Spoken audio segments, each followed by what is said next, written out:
What's up, guys? It's just Jake for now, and right now, I am going to go over my fiscal year 26 financials for the time being.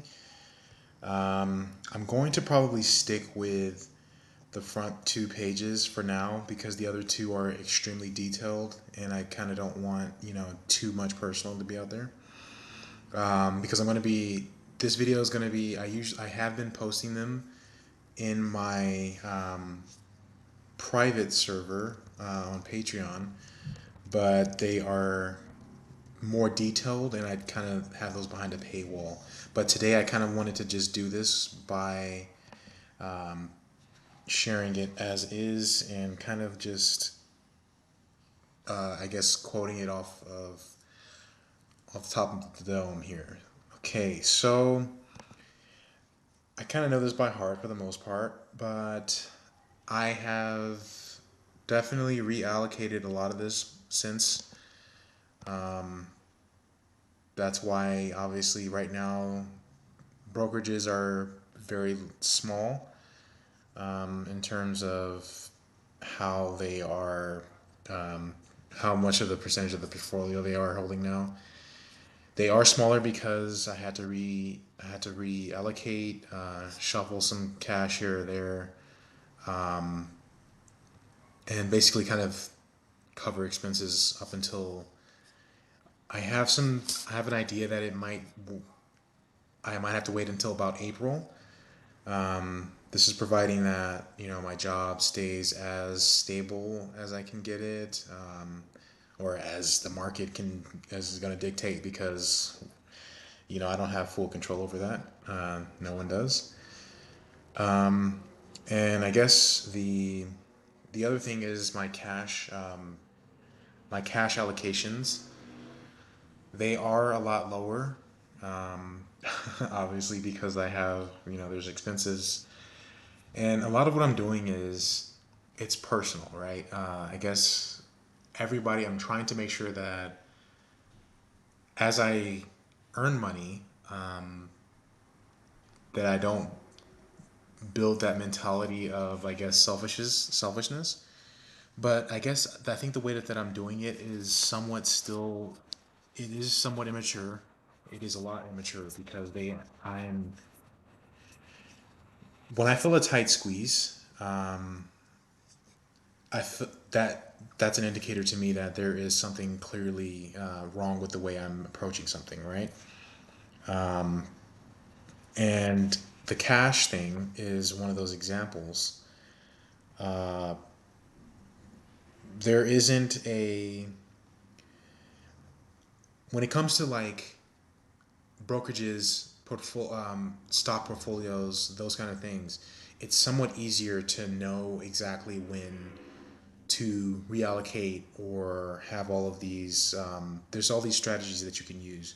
But when it comes to cash, it's so strange because you have to, there are expenses that are demanding. They're immediate. And this this thought or notion that you can put things off is just not as available to you. And one of these examples is, I guess, taking care of my now aging mother. And the second thing is vehicle repairs. I took it up on myself to stock a mechanic shop, essentially. Basically, I'm doing the majority of my own repairs. It saves some money, but I guess, obviously the initial cost, the cost of entry, and thankfully it was all cash. So I was able to get most of my vehicle repairs done myself. Although there are a few things that it's better left up to the professionals, like wheel alignments and whatnot. But anyways, like I was saying, it's almost impossible to allocate a plan around cash, right? You almost feel like you're obligated every time you have some kind of expense. There's this obligation that comes over you, and you essentially can't avoid spending that particular portion of money, right?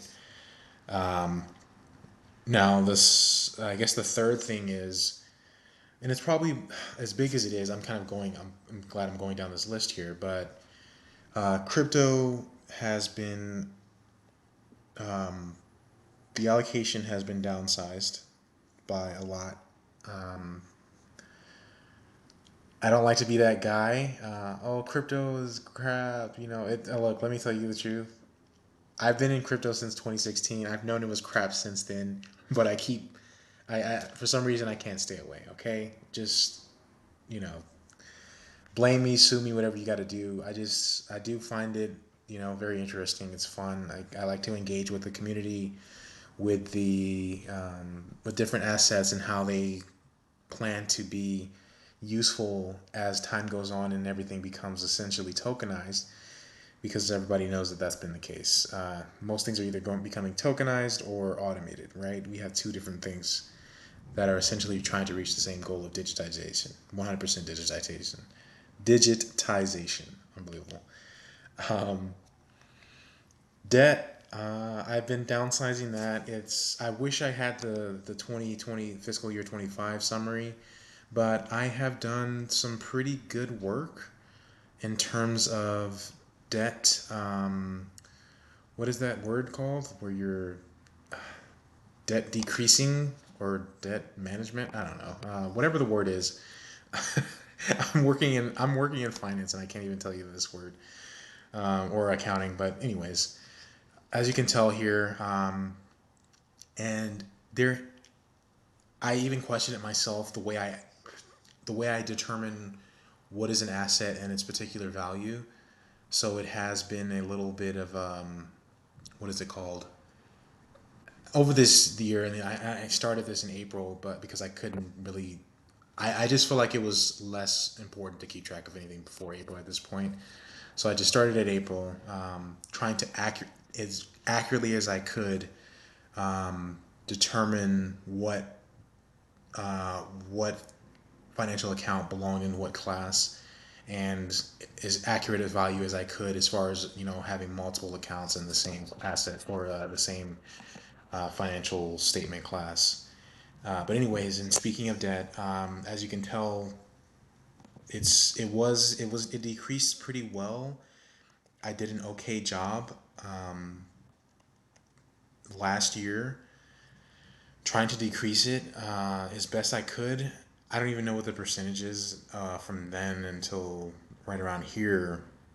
So sorry, I'm not really gonna really concern myself with that too much. But the reason why it fluctuates so drastically, I toward the end of the year I did start my first semester in bachelor. Or by the way, I guess it's kind of different news now. I did graduate, with my business degree, associate's degree, so that went pretty well. I was very happy about that because that took entirely too long. It took longer than the 2 years that it should have been, but I was working and studying, and that's what I think I've been doing that since I've been in college. So I did that, and now I'm on my way to a data analytics degree, which is, like I said, I just finished a semester, passed the majority of classes except for one, and I will be continuing, probably this fall as well. The reason why I skipped this semester is because of two things. Stress levels are getting where they were definitely getting a little high by the exact week that the semester started, and also, I was looking at how my funding worked. So it's in this tab. It's in the payments tab. This is basically all of my debts, and each payment, tracked essentially one to one, and how much is left over. I have only $1,600 in student loans open right now, which is at a 0% interest until, I think, since I don't have classes this semester, I think I have until maybe June before I'm required to start making payments on that. There was another. I had two. What is it called? Student aid accounts open, and I paid the 4,000. I paid the 4,001, and I just had this one left because I did make some payments on this one, but I got it to a point where it wouldn't be scary if they started charging interest and I had to like do make an immediate payment to close the account, right? But the reason why I've been doing it this way is because I can manage. I'm trying to keep my student loans into a or any of my debt at a manageable level, so that in case of emergency, I can make a drastic move. In terms of like, and I always, I don't like putting it out there, but it's like it's a possible reality. In case I'm laid off, or there's difficulty in finding employment for a long time, I can at least have a quick to where the debt does not become delinquent. I can at least still make payments or completely close an account, and then just make smaller payments to the larger debt account. I'm probably going to wait until the very end of this, the 30K, before I start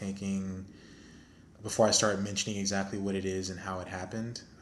But that's going to be a thing until however long that lasts. So I think I pretty much talked about all of my debt stuff. I have an education account open. I wanted to make this account for my future children or child. It's one of those things where I literally just started this account, so it's not even that much. I think this is it right here. No, it's not in there. It's so small that it's not really visible. But anyways, like I was saying, I remember years ago, when I was like nothing but like 4 or 5 years old, when I would always see these Gerber, and yes, I do remember things very vividly at that age. But I remember these Gerber life plan, or Gerber child plan commercials and all this stuff going on, for children's future development and expense coverage. But wait, I never had one, so I was thinking, since I don't have children now and I'm not married, I can take this opportunity to start putting something towards there, so it's when it eventually is needed, I can at least have a I don't have an excuse. I have an account with a balance in it that can at least cover. I'm trying to make sure that I can cover the whole college tuition, accounting for inflation, and even accounting for policies that have reached. I didn't even consider this, but policies that will help college actually become cheaper. So I probably, by the time I get finished funding this, college will be cheap enough to where this whole account can just fund the tuition and the living expenses, and I wouldn't have to cover anything. Um, but I think I said enough on that. Inventory, I this is very subjective, and I just could probably even put vehicle in here, but I'm going to actually couple this together with the inventory. Determining the accurate or assessing the accurate value of assets. Um, this complete setup. I was considering the fact that a table is universally needed. You know, uh, Everything inside a computer tower, except for maybe the processor and graphics card, are pretty much interchangeable throughout history or throughout time as technology upgrades. You can pretty much make an upgrade and it would cover it. It would still be adequate for current computing requirements. So I think this is I have these both set I think at $1,000. The actual setup one is probably way lower than it should be, and this is probably way higher than it should be, which I'm probably actually going to adjust that for future videos, but I'm going to leave it as is for now. And same with the vehicle thing, as far as determining assessing the accurate value. One thing I started to learn about owning a car is how the resale value, how actually how different behaviors during ownership affect the resale value. The specific one that I believe is the most critical is the oil change. That's like the top of the list. And as you go down, you have like other fluids. The transmission fluid is actually not as high, but the tire rotation is somehow incredibly. significant when it comes to assessing value of the resale value of a vehicle. So even though this is not technically, I wouldn't at the moment I wouldn't really consider reselling my car. It's a 2010 Corolla, and yes, it has pretty high mileage, but the maintenance history is so detailed that Kelly Blue Book value, and even that might not actually be super accurate, but I got this from Kelly Blue Book, so that's the reason why it's here. Considering the maintenance schedule and the maintenance history, that's the only reason why this I have this value. At I'm keeping it as is because I'm somewhat of an optimist when it comes to the value of the things that I own. In the case that I may need to sell it eventually. I think I've covered everything up to now. Metals. Let me see if metals is here. Okay. Okay, metals. Obviously, it's a mixture of gold and silver. I actually needed to rechange this because there's a recent drastic price changes in the precious metals market. Um, I am over the past year when I started first buying silver.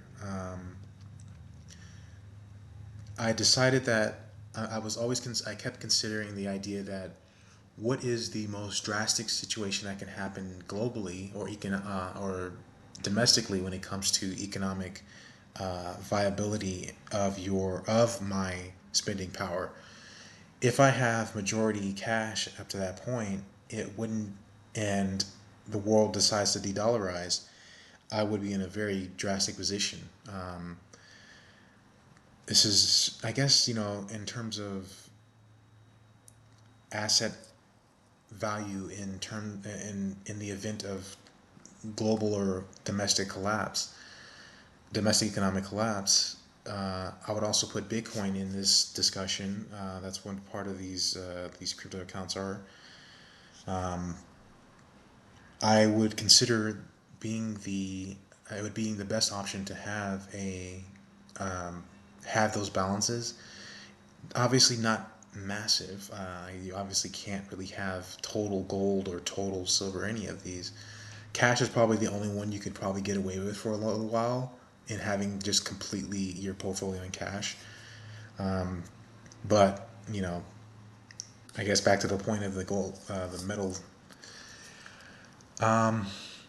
This is very difficult for me because I kept trying to consider even increasing I guess my stack. And this is physical, by the way. This is not paper metal. This is not like the ETFs or any of those. This is physical metals. I try to consider what type of gold or silver I should buy. What kind of fractional bar? Should it be ounce? Should I be quarter ounce?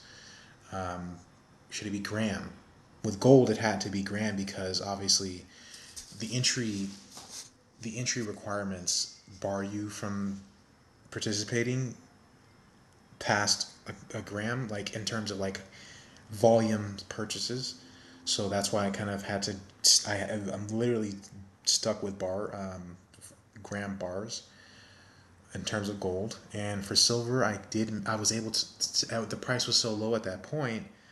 I was able to kind of fool around with different types. And I know it's just not recommended, but it was coins. I had some coins in there, and some bars. These were 5 ounce bars, and I think the heaviest ones I have is the 5 ounce bar. But anyways, in terms of like how would I make the purchases, it was difficult to kind of determine which one I should stick with. So I got and plus some of these had deals on them, so I was like, okay, let me just grab this. But anyways, that's where I landed at that. Private investing.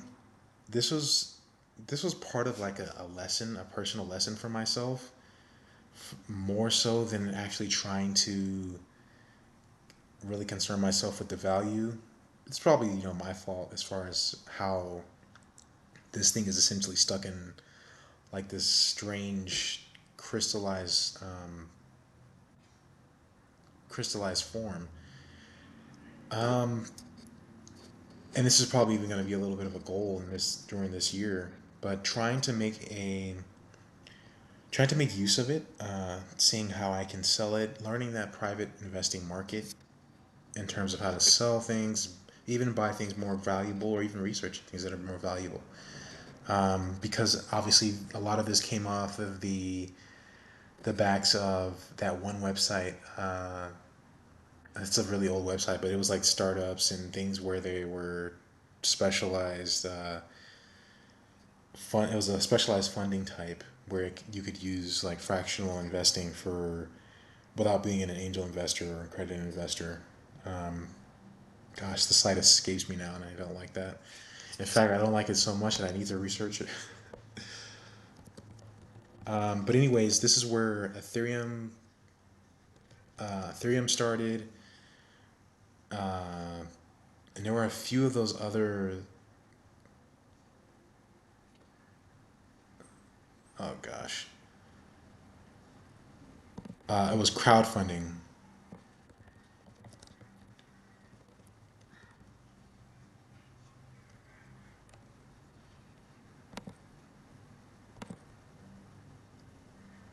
Kickstarter. Oh my goodness. Okay, so it was Kickstarter that was the most popular one at that time, and I guess Republic started to. The Republicans came a lot later, but the idea was to try to make a similar investment to what Ethereum did at that point, and there was a few other very popular companies. I think Oculus was one of them as well. But anyways, it wasn't. This is a watch company, like a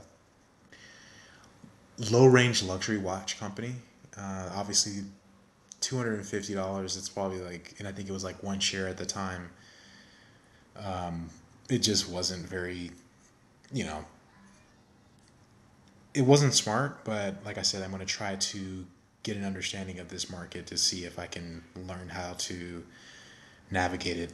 And I probably should try to figure out how to sell these or even see if they've increased in value since like I think I made this purchase in 22 or something. Um, my real estate, my property. This is this has been a topic of debate uh, internally, family wise. How we're going to uh, how we're going to allocate any funding towards real estate. To be honest with you, I feel like I'm the smartest one in terms of this, but that's always that's how everyone feels about what they do. But no, I realistically think because this is just a vacant lot, right? When you don't have development, real estate development, a skill set, those kind of purchases can seem very frivolous. And I had to learn the hard way. You'll just be paying taxes on something that you can't even. You either have to make the decision of you're going to develop it, go forward with it, or you're going to have to decide if you're going to just let it go and let that be someone else's problem because you just simply don't have the connections to make a property to make a residential property happen. And the other thing is that for years I was back and forth with debating, not debating, but I was back and forth with the idea that would owning a house be worth it, or would owning anything be worth it, or should I keep going with this cash minded or very heavy crypto or cash minded at that time approach at asset allocation and asset allocation and analysis or whatever that is. And I did arrive at the conclusion that having a property that you can live in is extremely beneficial because you're not subject to fluctuations of the rental market. You're not in this very constant back and forth with what could be sleazy landlords or just good landlords but bad property, especially when it comes to environmental factors like mold or all these little things that can just be so problematic. And whether or not you're in the mood to even be bothered um, with fixing those by having disputes and having all these things, right? And even being being a landlord yourself, this is probably the one that caused me to feel like I didn't want to own anything because of how problematic people can be when it comes to renting out your property and their inability to concern themselves with keeping it up, keeping appearances very decent, or making sure that it's maintained. Not everybody has the same mindset, so and that's a given, but that's kind of the reason why I gravitated away from it. And the other aspect is the only reason I consider that is because I like to think of making sure that every single thing is valuable to me. And I know that this isn't very, I had to start thinking like this because I realized that people don't understand the value of time as much as I do, and I respect it. So I had to start thinking, what exactly is valuable to me? What do I feel like being involved in? And what is even valuable in being involved in? And this is it. It comes to a point where you wind up being alone because of this. Because a lot of people they simply don't consider the same things that you do, and they don't even the things that they consider. They don't even really value it as much as what you value. So um, there's that, and I kind of went on a huge tangent there, but yeah, that's kind of how I feel about owning property, specifically real estate.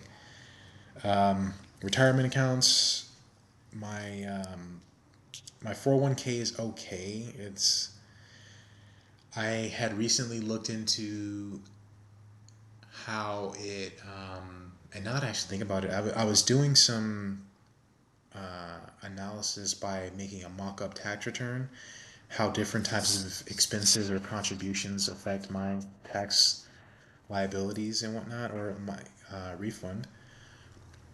And I may have been just using the wrong field now that I'm thinking about it off the top of my head.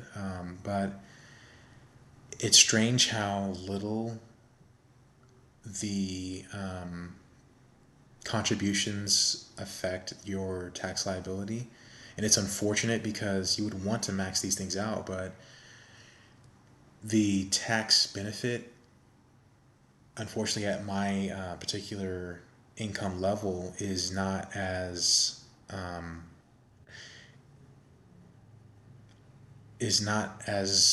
beneficial, unfortunately. But I think that it won't take long for that to change, especially with me gaining education and trying my best to increase my face, not only just face value, because honestly these degrees are only increasing my face value. A lot of what I'm learning I've already been applying and doing on my own. It's just that I don't have the proof of concept and the understanding of how to complete interviews with these skills. So that's one of the things that I'm actually having to work on as well. And now that I'm looking at it, I guess to close off, I'm realizing how dangerous this is, considering the fact that debt is over 50%. Even if I managed to sell everything at the value that I have it, I wouldn't be able to cover or service the debt. Um, so that is kind of a scary thought, and I have to really think about how I'm going to approach this year. Um, but I'm going to get into that for another video. Anyways, thanks for watching, and thank you for subscribing, those who subscribed, and I will catch you in the next one.